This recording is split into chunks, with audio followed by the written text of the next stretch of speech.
Hello, and welcome to Message in the Middle with Marianne. We all know that life is hard, right?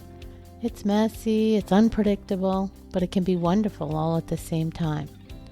My hope is that we can take a deep dive into self-development topics and explore life's lessons through book clubs, conversations, and interviews. And together, we can uncover the lessons that others have already learned to help us navigate this crazy, wonderful ride called life.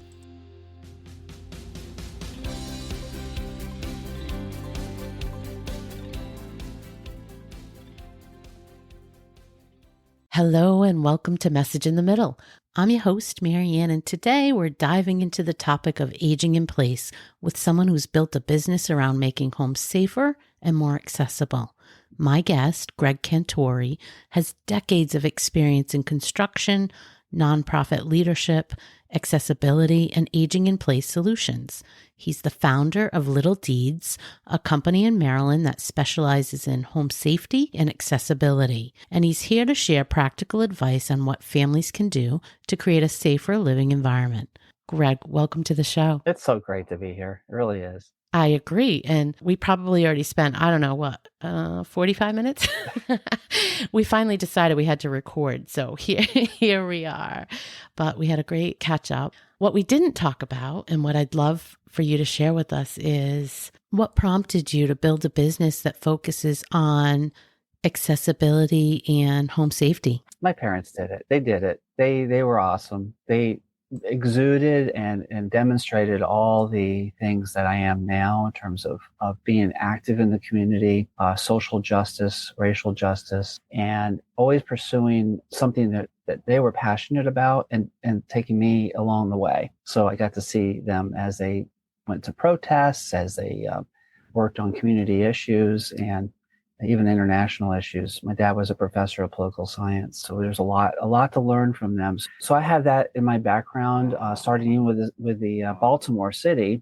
Many years ago, there was something called the Road to Nowhere that was created. It was a major highway being built through the center of Baltimore, which destroyed 900 homes. They took 900 homes from people, and they gave them a pittance to move out, and then put this highway in, which never got completed, because I was a volunteer working with the volunteers opposed to the Lincoln Park Expressway. And we flyered and we raised money and we raised awareness. We stopped the road literally in mid-construction. And so it never got completed. And now there's a 3-mile section. We call it the Road to Nowhere. It's a high-speed section through Baltimore City that goes nowhere. Wow.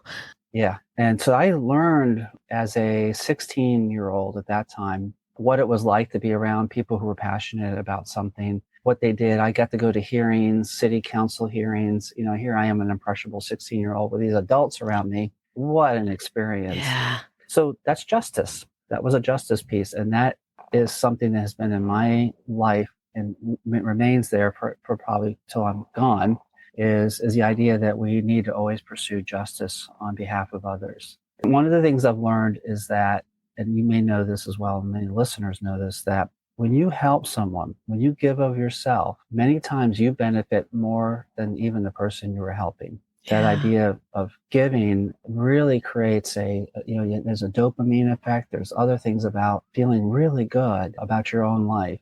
Now, we have to be careful about that, because you don't want to get carried away that I'm doing this for selfish reasons. You know, I'm going to make myself feel good by giving you some charity. You better feel good about it, that. But there's no doubt that when there's a give and take back in there, that it's beneficial. And of course, it's mutually beneficial when done with respect. So what I'm painting here is sort of to be useful for everyone who's listening, is that when you pursue a passion, ideally, we're able to do things in our career that also match our passion. But I've been lucky as a boomer, the end of the boomer generation, that every single job I had was part of my passion. It's just amazing. Yeah, and based on your bio and your work history, I can definitely see the themes of humanitarian work for a purpose, and accessibility woven all through there, regardless of what your specific position or title was. That's exactly right. And I think that's the lesson learned for everyone listening too, is that we are never our titles, and we should never allow titles to define who we are. We're a rich combination of skills and abilities and experiences and thoughts. And if we do that, I could pull together different skills that I've had from being a bicycle mechanic and, working in the Defense Department and working in housing and so on, and pull all this together to where we are now after heading up a nonprofit called Maryland Nonprofits, the Association of Nonprofits, for a couple of years. I started Little Deeds, So cool. where I am now, my last hurrah.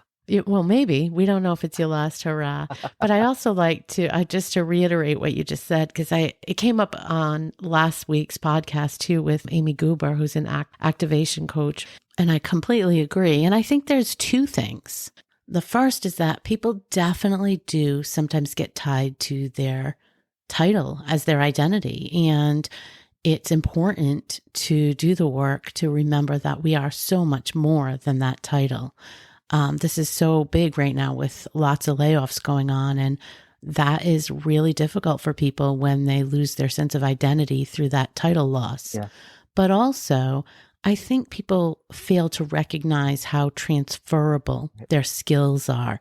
I know for me, for a long time, that was the truth. I didn't necessarily think I could take my skills and port them over to another industry or another company as easy as I could. And I think we need to remember that our skills can be broken down and applied in so many ways. And maybe they're not even tied to a job, just life skills. Try raising some kids or, anything like that. And you need to be able to figure out what those skills are, because most times they can be applied in lots of different places if we really, really think about it. You hit it on the head. And, like a person coming back to work after having raised their children the first couple of years or something, they say, I don't have any skills. And I said, are you kidding me?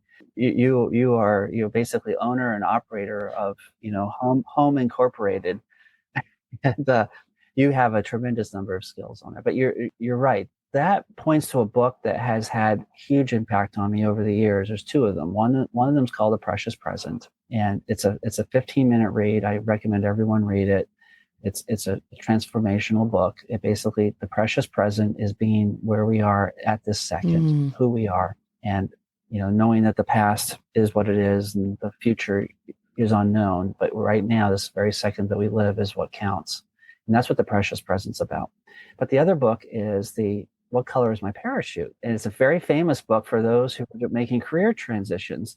But they now have one for teenagers and one for a little bit older people.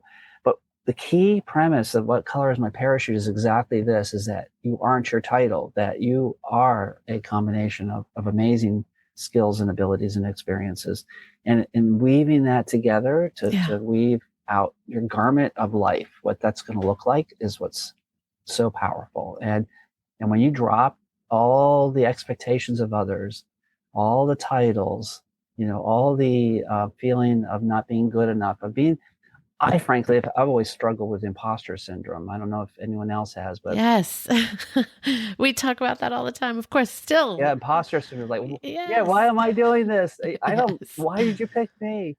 Right? Why? Yes. I'm not the right one for this job. So, and like with the disability community, I'm not disabled, Right. and I'm not homeless. Yet you had a big impact in those environments. Yeah, but that's what the parachute book really helps a little bit with that. And so that's my weaving. That's your lead in. Yeah, lead into the Little Deeds, which is a purpose before profit company, and we're mission driven. And I've got the most amazing staff because they have come to me because of our purpose. When I was running Light Street Housing, the homeless organization, we got defunded on a number of programs, and I called my 22 staff members in. I told them, look, we just lost 50% of our funding. I'm going to have to let more than half of you go. And they stopped me. And this is still an amazing story. They stopped me and they said, no, Greg, we're going to make this work. I said, what do you mean? And Joanne turned around and says, well, my husband makes a good salary. I can go without salary for 6 months. I'm still coming in every day. And Bob over here, he was formerly homeless and on staff. He says he needs the money. So let's keep him on salary. And between them, they negotiated amongst themselves how they were going to make this work. And I'm just sitting there as the boss, just watching this, going, wow, wow, wow. Yeah. And it's all because the mission was so powerful. They were going to pull this off no matter what. No one's going to tell them that because you don't have the money, you're not going to do this. I love that. And they did it. And for 6 months, they did this. And I felt so bad because a number of them weren't getting paid, and they turned into volunteers from staff. So right now, Little Deeds is run with that kind of a philosophy where the mission is so powerful to help people age in place, to help those with disabilities age safely in place, or modify their homes coming from the hospital. And we work a lot with low income people that are just struggling with the worst times of their lives, with health problems, and their spouse is maybe terminally ill, Parkinson's, MS. All these things are happening, and a lot of them are just like, why me? Why did I get chosen to do this? And caregiving burnout, where I've had a man just crying on the phone. He's been taking care of his wife for 16 years. He literally says, I just can't do this anymore. I can't do this anymore. It's a lot. And Yeah. And our passion then is to help them navigate this and make their homes safer, and actually connect them with resources. I love And that. so my staff, they get that. And they go, oh, what a great job. I mean, every day they're getting up to help somebody. Yes. How lucky are they to have that job? Yes. Right. Well, and to be completely transparent, when I first came across you, I debated whether or not it made sense to bring you on since you have a local company. I mean, somebody in Rhode Island where I live isn't going to be able to hire Little Deeds. But then I read more and learned more about the mission, and I thought, gosh, not only is this mission worth talking about and raising awareness for businesses like this, but I also thought, you certainly have a ton of knowledge about keeping people in their homes safely Right. that I want to get into and be able to share with folks. So that leads me to sort of, where do you start? I mean, if you're somebody that's just starting to think about helping support someone aging in home, whether that be in your home or in their home, it feels to me like, I mean, maybe you don't even think about it, but if you do start thinking about it, like, where do you start? What are the big things the common safety concerns that we should be thinking about? Falling is number one. And so you don't want to fall. And burning is number two. You don't want to set your house on fire. And so you don't want to fall. I wouldn't have thought of But burning. Burning wouldn't have came right, to my right. mind. Yeah. Yeah, because stoves being left on is the most common cause of house fires, is stove fires, and falling is the most common cause of injury and death, unfortunately, for those 60 and over on that. So I actually talked to a paramedic, and he gave me the statistic, and I looked it up, and it's true. He says we don't come to homes for strokes and heart attacks and fires anymore as often as we used to. The vast majority is for people who have fallen. Mm. And I didn't know that. So anything you can do to prevent falling. I actually have a little survey to send it to them. It's a do-it-yourself survey that you can do for a quick analysis of your own home. It's just 25 questions. And we'll go ahead and put that link to that survey in the show notes for anybody that wants to grab it. But the first thing is just like making sure you don't have area rugs that are trip hazards. Every single shower in your house should have grab bars. I don't care how old you are. And this is my new universal truth, is that I had an epiphany that when I looked at the statistics, I found out that a lot of people who are even teenagers in their 20s and 30s fall as well and get very seriously injured. So we don't drive cars without seatbelts, right? So why are we taking showers without grab bars? Yeah, it's a good point. That is the same incidence of crashes as there are falls in the shower. Wow. Yeah. Wow. Isn't that amazing? Yes. So what I love about this is that it's universal. So we're no longer saying, oh, you're old and you're feeble, you need a grab bar. Instead, it should be every real estate agent should be walking into a house and said, I don't think this house is fully completed yet. It doesn't have grab bars yet. Yeah, I love And that. so we changed the whole thing around to where everybody has grab bars. Everyone has handrails in their homes on their steps. I love that. That's the philosophy. So yeah, so you should have handrails in every single step. And this is the other new epiphany. A single step in your house is much more dangerous than a stairway. Okay, explain that. So more people fall on the single step than they do down the stairs. Why? Yeah, because it's unexpected. And it's unexpected. And a good example being the threshold to your front door. Usually a lot of people have a step up or step down. That's where you're going to fall. That's where you're going to hit the ground. Wow. And my wife did it twice, and we actually adopted our kids because of it. It's a very funny story. She broke her leg, broke her knee, and she had a lot of time to think and realize that, our lives are great, but we're missing something.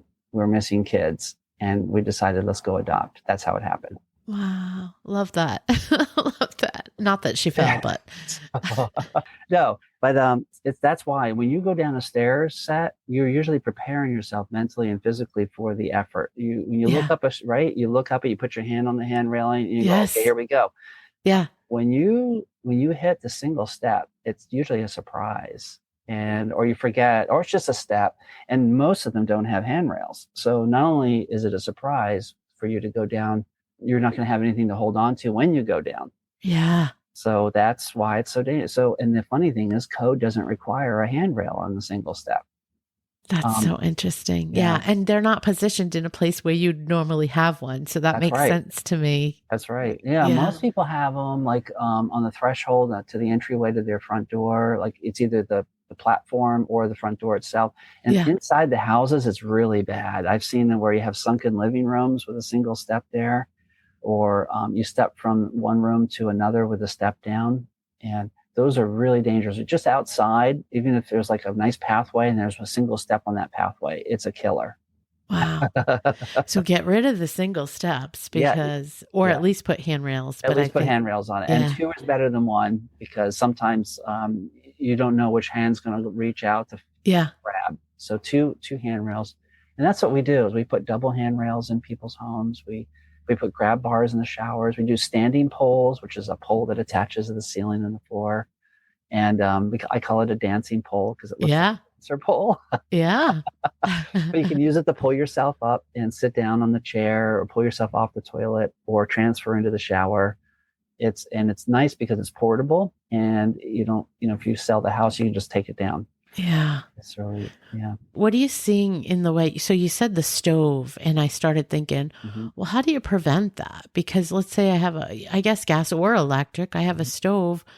It's not going to shut off itself, is it? Yes. I mean, what do we do? Yes, you Yes. say yes. Yes. Okay, I don't know that. Right. How is So, it doing it? so we install something called a fire avert and a fire stop. So a fire avert is a little device that you plug your stove into that listens for your smoke detector. And when the smoke detector goes off because you left the bacon on too long, and it turns the stove off instantly for Wow. electric, and it does it for electric and gas stoves, which is amazing.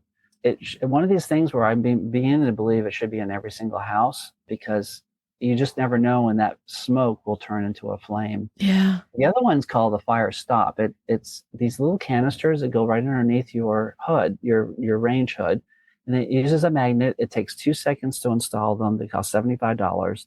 And if the flame reaches them, it dumps chemical onto your stove and puts out the fire. Isn't Wow. that great? And what is that It's called? called Fire Stop. You can buy it on Amazon. I've never heard of that. Yeah, Fire Stop. That is really wow for Yeah, $75 and I can do it myself if I wanted you can to. do it yourself. It takes 2 seconds, and because it had magnets, you just go clip, clip, and you're done. I love And that. yeah, we have that in our tiny home out in West Virginia. And sure enough, I have and my wife has left the stove on too long, and it was a lifesaver. So, Wow.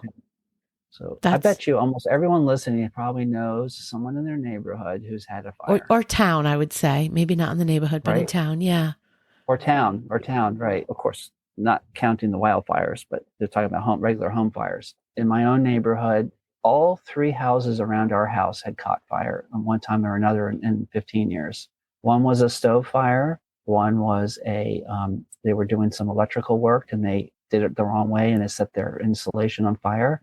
Another one, the furnace was malfunctioning and it did it. So all of these things. The other one was also another stove fire, and none of them had those two stove fires didn't have any way to protect themselves. Yeah. Well, that sounds like an Um, easy protection to put, and you can yeah. do it yourself. So, I mean, what are some other things that people can do themselves? Because not everybody can hire somebody like you guys. No, And I have to think probably bars, probably most people can put the bars in themselves. Are there other things? Are possibly. there other Yeah. things that people can do? Well, the standing pole was a good one. The grab bars can be a little challenging. If you're doing it in drywall, it's pretty easy. If you're doing it in tile, it might be a little. You might want to at least get a handyman to do that, because it does require special diamond bits and so on that. Those are two of the key things to make a home safe. The other thing is night lights.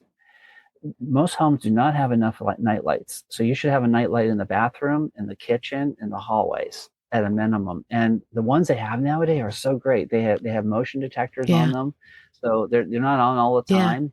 And that way you can put them even in your bedroom, near the floor. So as soon as your foot goes down on the floor, it turns it on. Yeah, that's a great idea. And that way you don't have light when you don't want it. Because the old fashioned ones were on all the Yes, they time. had the It's switch. annoying. Yeah. Like, Yeah. turn that thing Yeah.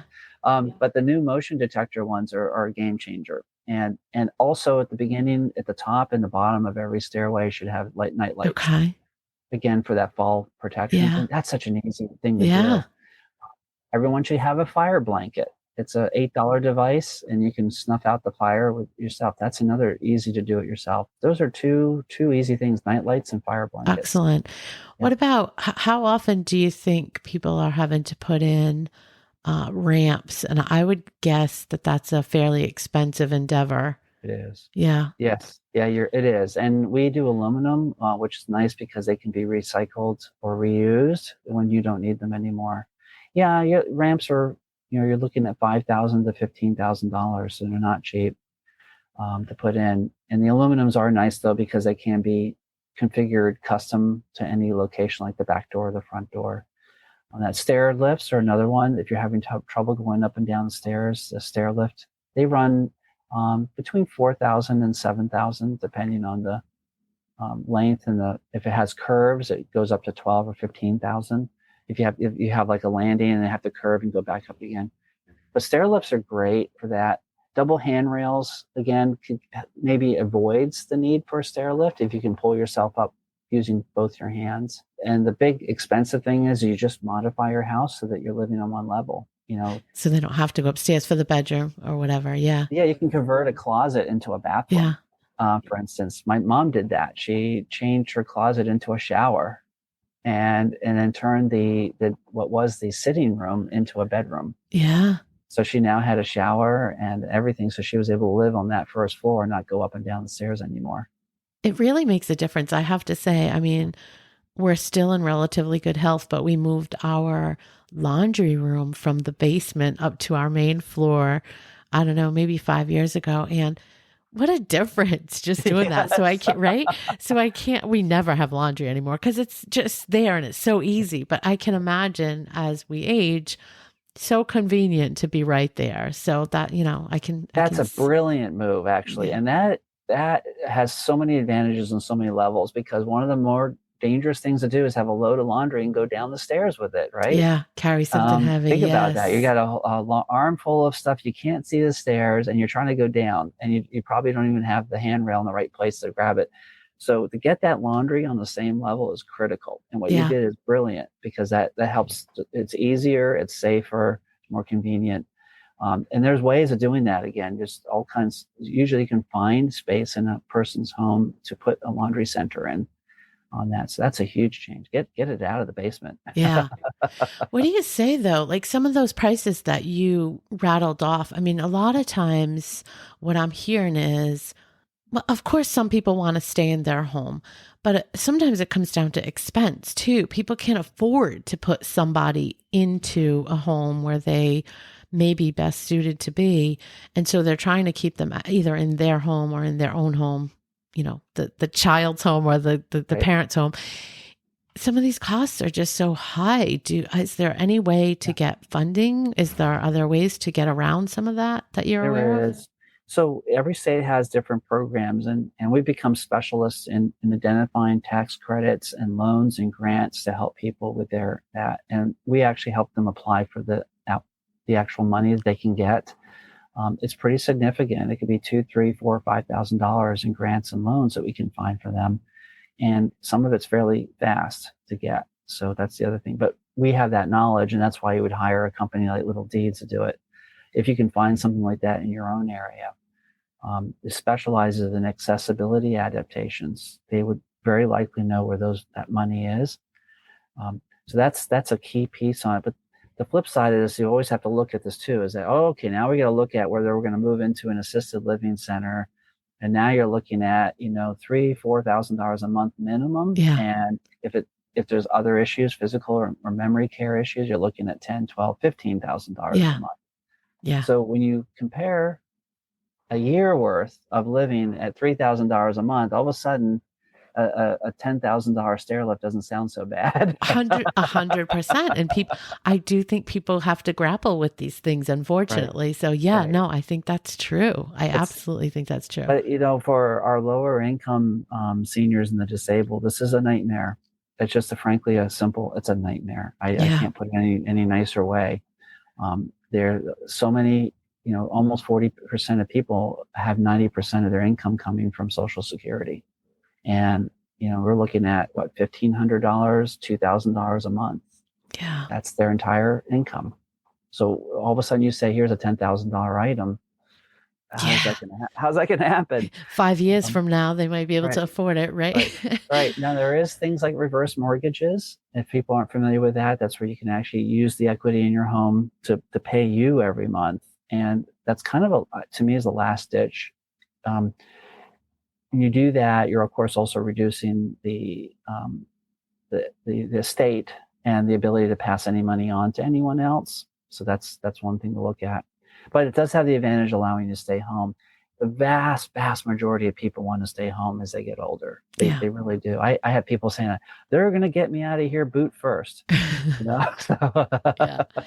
Yeah, I get it. I definitely get it. I mean, Right. I think it's an individual decision Yeah, and there's so many factors, right? there There's so are. many factors. There So, are.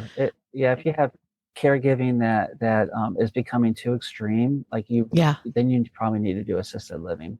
Yeah. Yeah. Talk to me a little bit about technology these days. So, as somebody that has a technology background, and you and I talked about some of Right. the tools that are coming out and some of the capabilities that didn't exist before. Where does that fit in today's world with accessibility and aging? Oh boy, this is so exciting now. And it was really wonky and very awkward technology the last 10 years, but I'd say the last 4 or 5 years has changed dramatically. So to give you one example, there's a new product called Sensi AI, and caregiving agencies are installing this in their clients' homes now. What it does is it listens to 6-second intervals of what's going on in the house, and it creates a weekly report. You have, of course, get permission to do this, but it doesn't really invade your privacy because there's no video involved. It simply listens and feels vibrations. So it can tell, for instance, that whether or not you've been in the kitchen regularly, or maybe you're flushing the toilet more frequently. Maybe you have a UTI because of that. Maybe you haven't been coming down the stairs as frequently as you did before. So it baselines your regular activity, and then it shows you the delta, Wow. the changes in that. Isn't that great? Wow. So if you have your adult children living elsewhere in California and you're on the Eastern Shore, they can get a quick update. It's not invasive. It's just saying that these are the activities of daily living. Here's the baseline for mom and dad. And oh, look at this. This has changed. They can even tell whether you're taking your medication on time. Wow. Um, yeah, whether or not. So the kitchen thing's important for obviously nutrition, and are they cooking? Are they not eating as often? Yeah. They losing weight because of that. So it's a really cool device. It's not that expensive, and I love it. So we got a couple partners who are installing those all the time in their clients' homes. I love that. And of course, there's the Ring doorbell, which is great because you don't have to go down and answer the door, and you can kind of see what's going on out there because you have a video on that. Yeah. And even the old-fashioned clap on, clap off. Remember that? Yeah. You can turn the lights on by clapping. Yeah. We still install those too. That's technology. Yeah. Well, and Um, you just made me think of like yeah. smart switches and smart bulbs. Yes, Like you can do so many things with your phone now, right? You could that's just, right. yeah, yeah. That's right. So, And the good news is our older adults are becoming more savvy. The previous generation couldn't use a phone that way, but now more and more that's such a part of their life as well. yeah, So it's pretty easy. Um, there's dialing aids and so on. Every state has a technology office for accessibility. really. Yeah, every state has this by law. It's a federal law that requires it. And many of them have done a great job with this. And these are lending libraries, so that you can actually go in there like a regular library and check out some of their really cool technology and bring it home for free. I love Isn't that that. Who great? would know Who that? would have known Yes, that? I've never. Includes like magnifiers, either digital or physical magnifiers, so you can read things easier. Um, Voice to text devices that will read to you, and of course, computers are doing that more often. So on too, these are even easier to use. For people with poor sight, they have sound emitters that allow you to walk around the house and tell you when you're getting too close to something or entering an area that might be dangerous. I love that. Yeah, see how much technology. Yeah. Well, Yeah, and you're making me think like just even hearing these, I had no idea, but they're probably progressing at light speed as well. So whatever we have yeah. today, 10 years from now, I can't even imagine how great it'll be. I can't imagine either. I mean, I still recommend if you're by yourself in your home, you definitely need some kind of a life alert, a fall alert system. And by the way, the Sensi AI does that Wow. also. If you fall down, it hears that, and it'll send an emergency message out.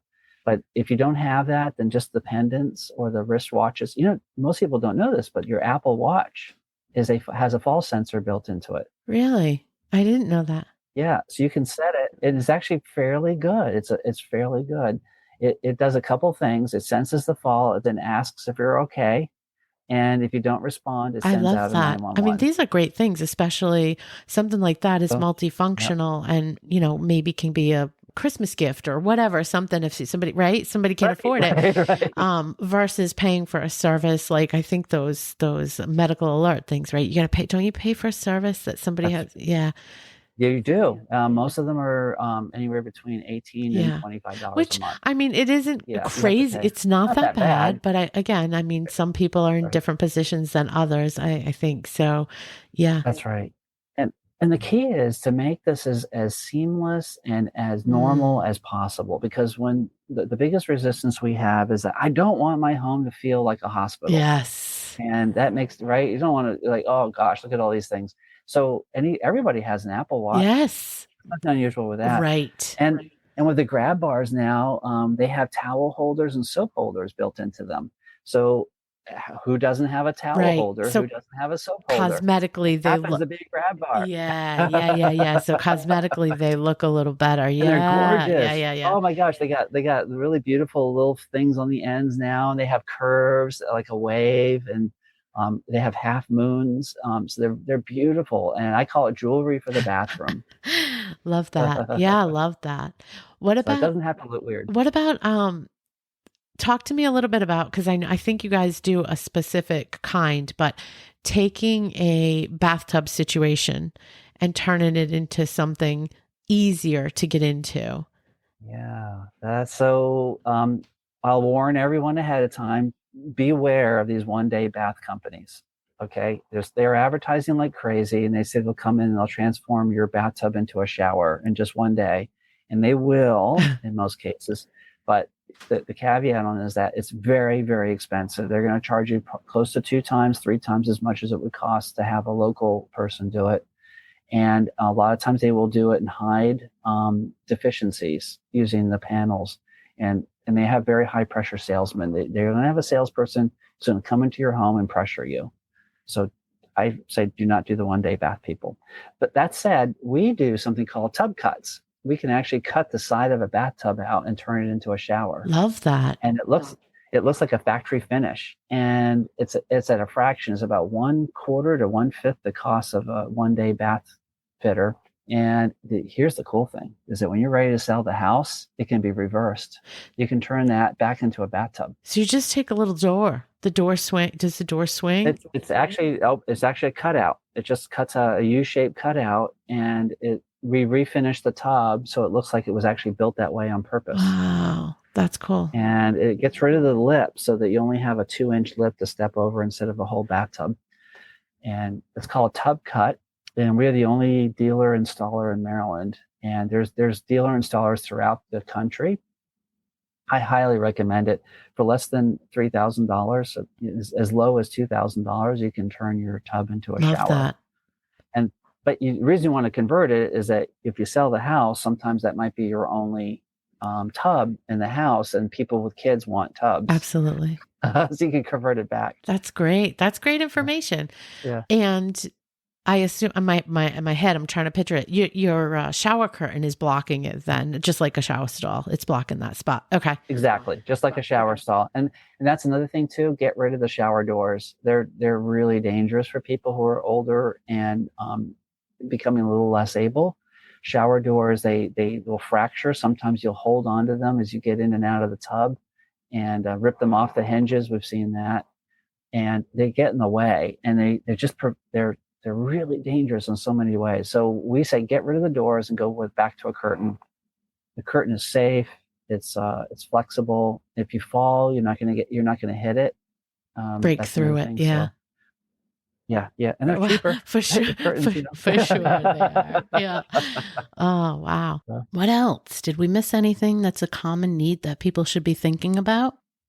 For aging in place, we've hit on the major things there. The lighting inside we talked about, not the lighting outside, is critical as well.